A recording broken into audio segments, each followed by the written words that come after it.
Good morning. मैं doctor Prashant, department of psychology, LBSM college. Previous class में हम लोगों ने थ्योरी ऑफ इंटेलिजेंस को पढ़ा था, जिसके अंतर्गत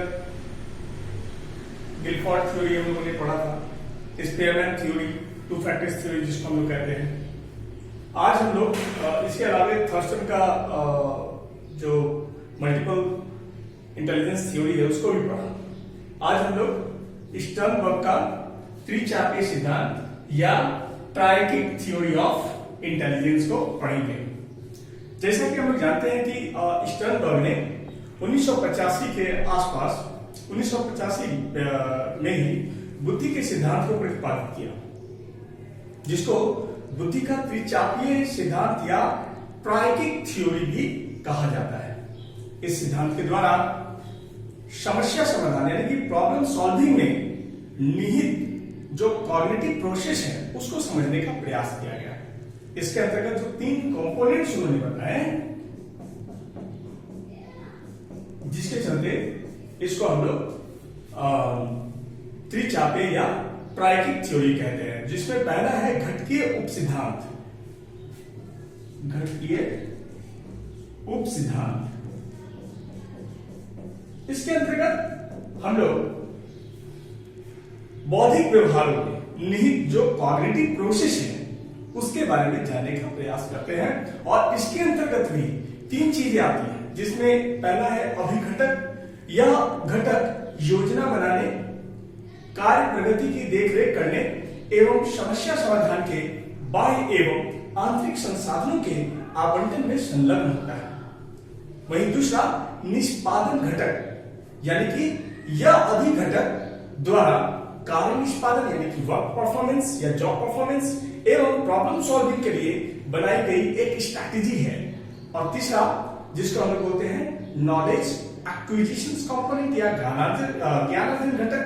इस घटक का उपयोग ज्ञानार्जन सीखने की क्रिया का संग्रह करने यानी कि एनकोड एवं सूचना को की तुलना करने की प्रक्रिया में संलग्न रहते हैं। इस तरह से हम कह सकते हैं कि जो घटकीय उपसिद्धांत है, इसके अंतर्गत अभिघटक, निष्पादन घटक और ज्ञानार्जन घटक आते हैं।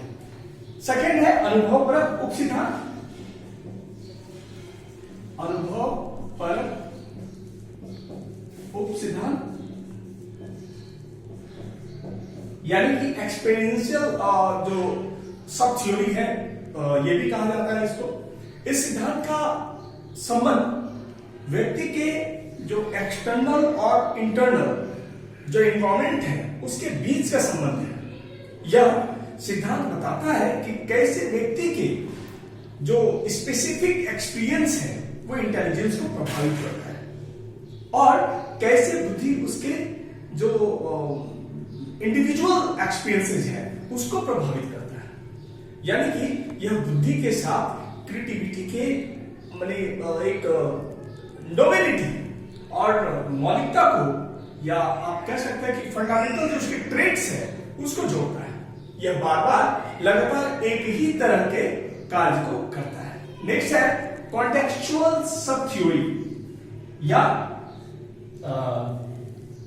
संदर्भात्मक उपसिद्धांत। संदर्भ उपसिद्धांत, इसके अंतर्गत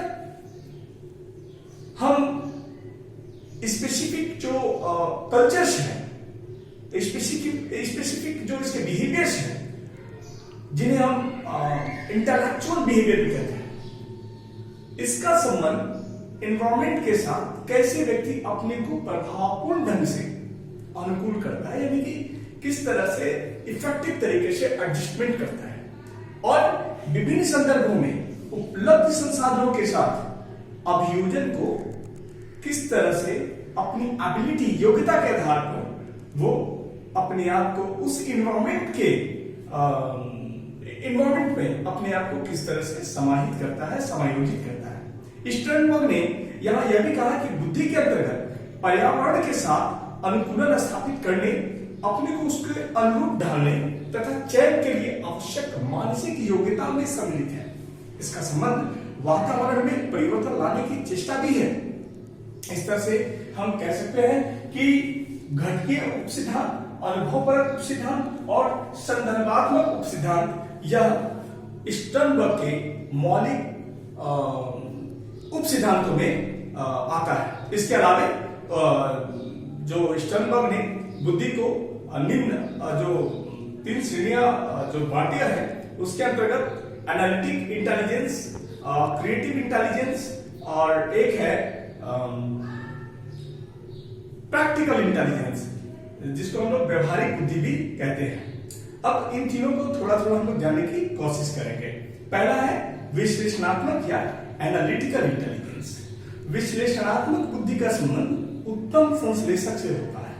जिन व्यक्तियों में यह गुण या क्षमता उच्च होती है वे साधारणतः शैक्षणिक क्षमताओं में निपुण होते हैं और उत्कृष्ट कार्य करते हैं।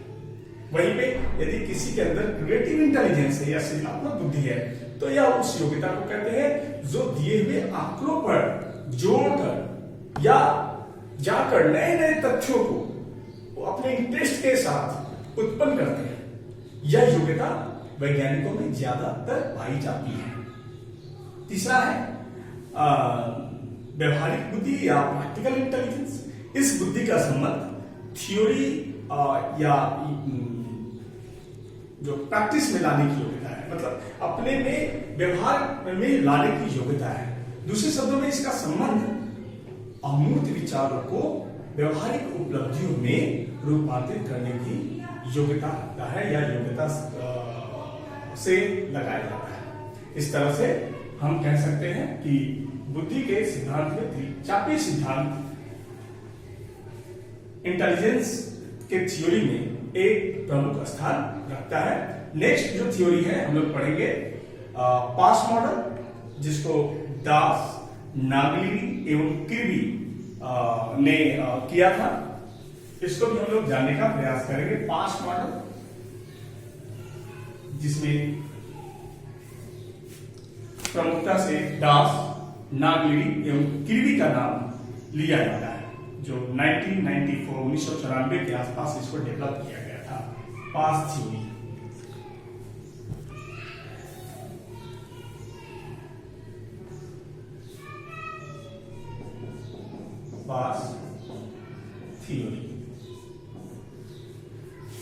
पास्ट थ्योरी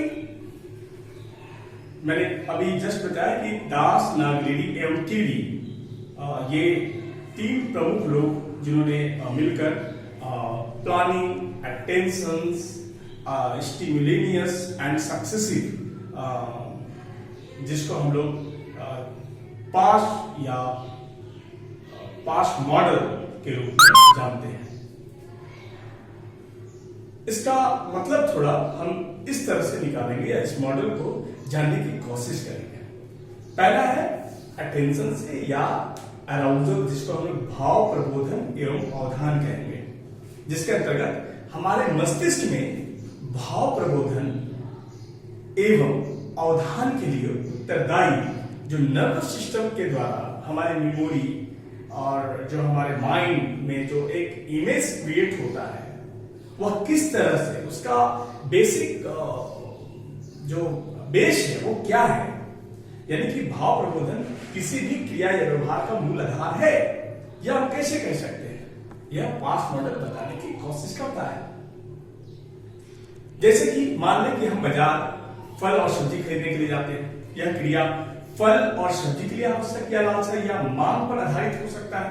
हमारा ध्यान बाजार में विभिन्न फल और सब्जी की दुकानों पर जाता है और यह एक खास दुकान जो हमें सबसे अच्छा देखने में लगता है पर केंद्रित कर लेते हैं। इस तरह से हम जानते भी हैं कि अवधान एक चयनात्मक मानसिक प्रक्रिया है, जिसके कारण हम अपने वातावरण के हमारे उद्देश्य या लक्ष्य से संबंधित उत्तेजनाओं में से एक को चुन लेते हैं जो हमारे लक्ष्य को प्राप्त करने में सबसे ज्यादा सहायता करती है। दूसरा है समकालिक एवं अनुक्रमिक प्रकरण, जिसको हम लोग साइमल्टेनियस एंड सक्सेसिव प्रोसेस भी कहते हैं। यह 2 ऐसी अनुक्रिया जो हमारे मस्तिष्क के श्रवण, दृष्टि एवं पृष्ठखंडों यानी कि temporal, occipital and parietal lobes से संबंधित होता है। इसको हम लोग समकालिक अनुक्रिया हॉरिजॉन्टल होती है और हमें वातावरण की उत्तेजनाओं को अर्थपूर्ण ढंग से समझने में मदद करता है। इसके अलावा नेक्स्ट है प्लानिंग या नियोजन। नियोजन की प्रक्रिया का केंद्र हमारे फ्रंटल लोब में होता है, ब्रेन के। यह अनुक्रिया हमारे उद्देश्य या लक्ष्य की प्राप्ति के लिए स्ट्रैटेजी बनाने से संबंधित है। इसके द्वारा हम वातावरण के लक्ष्य से संबंधित विभिन्न उत्तेजनाओं पर ध्यान देते हैं और जिससे कि जो हमारा लक्ष्य है वह ज्यादा प्रभावपूर्ण ढंग से सहायता या मदद करता है। इस तरह से हम कह सकते हैं कि इस सिद्धांत से संबंधित योजना बनाने को संज्ञानात्मक मूल्यांकन पद्धति भी कहा जाता है। इस तरह से हम लोगों ने अब तक इंटेलिजेंस के 6 थ्योरी में टू फैक्टर थ्योरी या Spearman theory, unifactor theory, Thurstone theory, Guilford theory, इसके अलावा स्टर्नबर्ग थ्योरी और लास्ट पास्ट मॉडल थ्योरी को जानने का प्रयास किया है। Thank you.